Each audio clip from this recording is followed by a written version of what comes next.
Hi friends, Ajwa Garden's മറ്റൊരു വീഡിയോയിലേക്ക് എല്ലാവർക്കും സ്വാഗതം.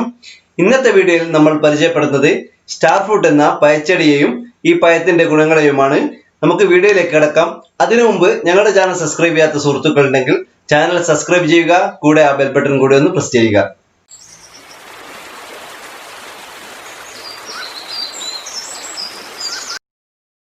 നമ്മുടെ നാട്ടിൽ സാധാരണയായി കണ്ടുവരുന്നതും സ്റ്റാർ ഫ്രൂട്ട്, കാരംബോള, ചതുരപ്പുളി പല പേരുകളിലായി അറിയപ്പെടുന്ന ഒരു ചെറു ഫലവൃക്ഷമാണ് ഈ ചെടി. ശ്രീലങ്കയും ഇന്തോനേഷ്യയുമാണ് ഈ പഴത്തിന്റെ മാതൃരാജ്യം. ഈ പഴത്തിന്റെ ആഗോള വിപണിയുടെ 50% ഹോങ്കോങ്ങും 30% യൂറോപ്യൻ രാജ്യങ്ങളുമാണ് പങ്കിടുന്നത്.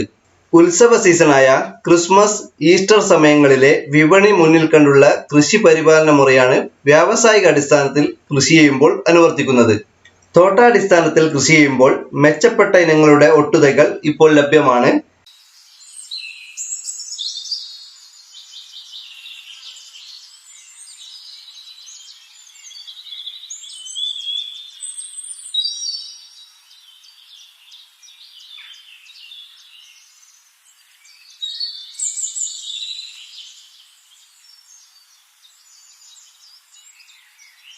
ജാം, ജ്യൂസ്, സിറപ്പ് തുടങ്ങിയ മൂല്യവർദ്ധിത ഉൽപ്പന്നങ്ങളുടെ നിർമ്മാണത്തിന് ഉപയോഗിക്കാമെങ്കിലും ഫ്രഷ് ഫ്രൂട്ടായും ജ്യൂസായും കഴിക്കുന്നതാണ് ഏറ്റവും ഉത്തമം.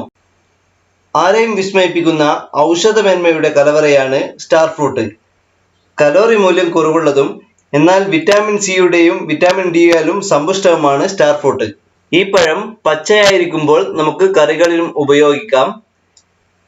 വൃക്ക സംബന്ധമായ രോഗമുള്ളവർ ഇത് അമിതമായി കഴിക്കുന്നത് നല്ലതല്ല.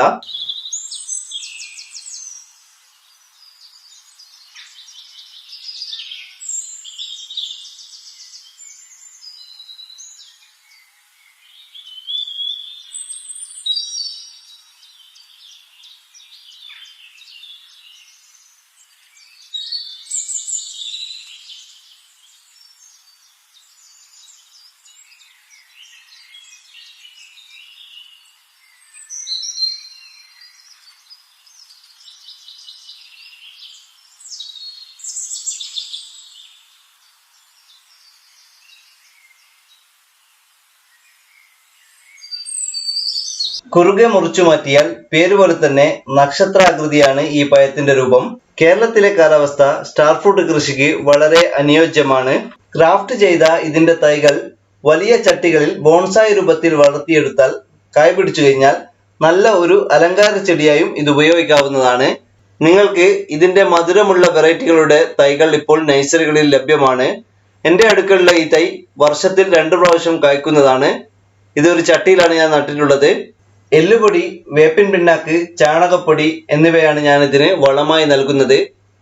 അധികം പരിചരണമൊന്നും ആവശ്യമില്ലാത്ത ഈ ചെടി നിങ്ങൾക്കും വീട്ടിൽ എളുപ്പം നട്ടു വളർത്താവുന്നതാണ്. ഈ വീഡിയോ എല്ലാവർക്കും ഉപകാരപ്രദമാകുമെന്ന് വിശ്വസിക്കുന്നു. ഈ വീഡിയോ ഇവിടെ അവസാനിപ്പിക്കുകയാണ്. പുതിയ വീഡിയോയുമായി കണ്ടുമുട്ടുന്നതുവരെ എല്ലാവർക്കും ഗുഡ് ബൈ.